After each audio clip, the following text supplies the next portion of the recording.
സംസ്ഥാനത്തെ സ്വർണ്ണവിലയിൽ 20 രൂപ ഗ്രാമിന് വർദ്ധിച്ച 8,775 രൂപയിലാണ് വ്യാപാരം. പവന് 160 രൂപ വർദ്ധിച്ച 70,200 രൂപയിലെത്തി.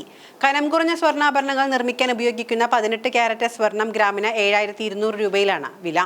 കഴിഞ്ഞ ദിവസത്തെ അപേക്ഷിച്ച് 15 രൂപയാണ് വർദ്ധിച്ചിരിക്കുന്നത്.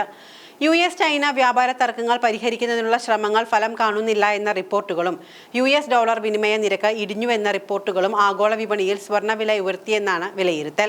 ചൈനയുമായുള്ള വ്യാപാര തർക്കത്തിൽ ട്രംപിന്റെ നിലപാട് മാറ്റവും വരാനിരിക്കുന്ന ഫെഡ് യോഗവും സ്വർണ്ണവിലയിൽ സ്വാധീനം ചെലുത്തുന്നുണ്ട്.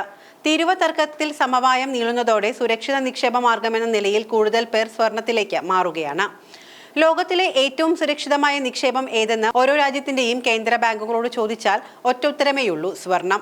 ഡൊണാൾഡ് ട്രംപിന്റെ പകരം തീരുവ അടക്കമുള്ള നിലപാടിൽ ഏറ്റവും തകർച്ച നേരിടുന്നത് അമേരിക്കൻ ഡോളറിന്റെ മൂല്യത്തിനാണ്. ഏറ്റവും ഉയർച്ച ലഭിച്ചിരിക്കുന്നത് സ്വർണത്തിനും. ലോകരാഷ്ട്രീയ സാമ്പത്തിക സാഹചര്യങ്ങളിൽ അമേരിക്കൻ ഡോളറിനും സ്വർണത്തിനും വലിയ പങ്കാണുള്ളത്. വലിയൊരു വിഭാഗത്തിന്റെ സാമ്പത്തിക താൽപര്യങ്ങളെ ബാധിക്കുന്ന അമേരിക്കൻ രാഷ്ട്രീയ തീരുമാനങ്ങൾ ഉണ്ടായാൽ ഏറ്റവും പെട്ടെന്ന് വിലയിൽ ചാഞ്ചാട്ടം ഉണ്ടാകുന്നത് അമേരിക്കൻ ഡോളറിനും സ്വർണത്തിനുമാണ്. എന്നാൽ എപ്പോഴും എതിർദിശയിലേക്കാണ് ഇവയുടെ സഞ്ചാരം എന്നു മാത്രം. അതായത് ഡോളറിന് വില കുറയുമ്പോൾ സ്വർണത്തിന് വില കൂടും. 3 മാസം മുൻപ് വരെ 110-ലെത്തിയിരുന്ന ഡോളർ ഇൻഡെക്സ് ഇപ്പോൾ 99-ലെ നിലവാരത്തിൽ നിൽക്കുമ്പോൾ 3 മാസം മുൻപ് 10 ഗ്രാം സ്വർണത്തിന് 70,000 രൂപ എന്നത് ഇപ്പോൾ ഏകദേശം 1 ലക്ഷം രൂപയിലേക്ക് എത്തി നിൽക്കുകയാണ്.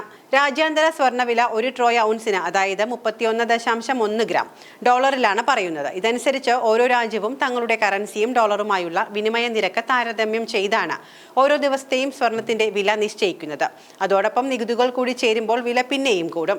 സ്വർണത്തിൽ ഇനിയും നിക്ഷേപിക്കാമോ എന്നുള്ള ചോദ്യം നിക്ഷേപിക്കാൻ ഉദ്ദേശിക്കുന്ന ഏവരെയും അലട്ടുന്ന ഒന്നാണ്. എന്നാൽ സ്വർണത്തിൽ നിക്ഷേപിക്കാം എന്നു തന്നെയാണ് ഇതുമായി ബന്ധപ്പെട്ട നിരീക്ഷകരുടെ വിലയിരുത്തൽ. ഇന്ത്യയിലെ റിസർവ് ബാങ്ക് ഉൾപ്പെടെയുള്ളവ കഴിഞ്ഞ 3 വർഷമായി സ്വർണത്തിലെ കൂടുതൽ ശേഖരണം വർദ്ധിപ്പിച്ചിരിക്കുകയാണ് ഉണ്ടായത്. വിപണിക്കൊപ്പം നീങ്ങുക എന്നതാണ് ഏറ്റവും നല്ല നിക്ഷേപ തന്ത്രം. ലോക ഗോൾഡ് കൗൺസിലിന്റെ കണക്ക് പ്രകാരം കഴിഞ്ഞ 3 വർഷമായി 1000 ടണ്ണിൽ കൂടുതൽ സ്വർണം എല്ലാ കേന്ദ്ര ബാങ്കുകളും വാങ്ങുന്നുണ്ട് എന്നാണ് കണക്ക്. കഴിഞ്ഞ 3 മാസത്തിനിടെ 333 ടണ്ണാണ് കേന്ദ്ര ബാങ്കുകളുടെ മാത്രം സ്വർണം വാങ്ങൽ. അതായത് ലോക വ്യാപാര യുദ്ധം കൊടുമ്പിരിക്കൊള്ളാൻ സാധ്യതയുള്ള 2025-ന്റെ രണ്ടാം പകുതിയിൽ ഈ വാങ്ങൽ ഇനിയും വർദ്ധിക്കും. കൂടാതെ വ്യാപാര യുദ്ധം അമേരിക്കൻ ഡോളറിന്റെ വിലയിൽ ഇനിയും ഇടിവുണ്ടാക്കുകയാണെങ്കിൽ സ്വർണത്തിന്റെ വില വർധനയ്ക്ക് കാരണമാകും. ഇതുകൂടാതെ വ്യാപാര യുദ്ധം മറ്റു തലങ്ങളിലേക്ക് കടന്നാലും അതിന്റെ പ്രത്യാഘാതം എന്നോണം സ്വർണത്തിന് വില വീണ്ടും കൂടും. ഇതോടെ നിലവിലെ വില കൂടുതലല്ല എന്ന് തോന്നിപ്പിക്കുന്ന നിലവാരത്തിലേക്ക് സ്വർണം എത്തിച്ചേർന്നേക്കാം എന്നാണ് സാമ്പത്തിക വിദഗ്ധരുടെ അനുമാനം. ഇതെല്ലാം നിലവിലെ പരിതസ്ഥിതികളെ ആശ്രയിച്ചാണ്. സാഹചര്യം മാറിയാൽ ഇതൊക്കെയും മാറാം.